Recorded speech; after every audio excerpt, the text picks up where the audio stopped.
Weet jy, ek het nie eintlik aan gedink nie. Iemand het vir my voorgestel ek moet inskryf vir dit. En toe dink ek, jessie, maar is dit nou regtig iets wat ek wil doen op my ouderdom? Toe dink ek, hoekom nie? Dit gaan so lekker wees. Ek het die eerste show gekyk en besef, dit lyk na Joel. Ek het vir Bertus Ferrie ontmoet. Hy het gesê dis 'n Joel.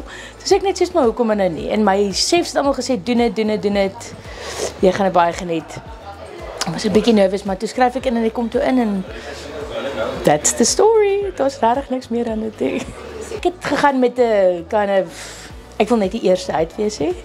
Ek dink dis almal se ding op die einde van die dag, maar ek het nie gegaan om te wen nie. Dit was nie die idee nie. Maar ja, nou die episode 2 toe ons in die laaste groepie is ek soos nee, dit kan nou nie so aangaan nie. Dit voel nie lekker nie. So ek gaan my sokkies met optrek en toe sit nou gaan vir die einde.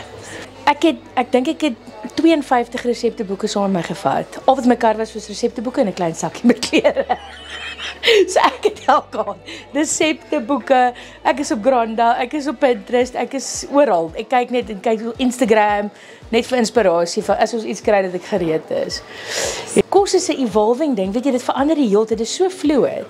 En daar's die hele tyd iets nuuts wat gebeur, 'n nuwe bestanddele wat ontdek word of wat mense nou besluit dis great, weet jy, ons het nog nooit hiermee gewerk nie. En dit is so lekker, ons het baie invloed wat natuurlik van Europa afkom en Amerika en Australië. Maar vandat ek die show gedoen het, ek besef ons is soveel lekker goed in Suid-Afrika. Wat niemand regtig na kyk of mee gebruik het, want ons voel dis bietjie old school, dis jy weet ons oumas en oupas daarmee gebruik, ons ma's daarmee gebruik. Ons soek nuwe goed, ons wil soos ander lande wees. Maar eintlik is ons so ryk aan beautiful bestanddele en kosse.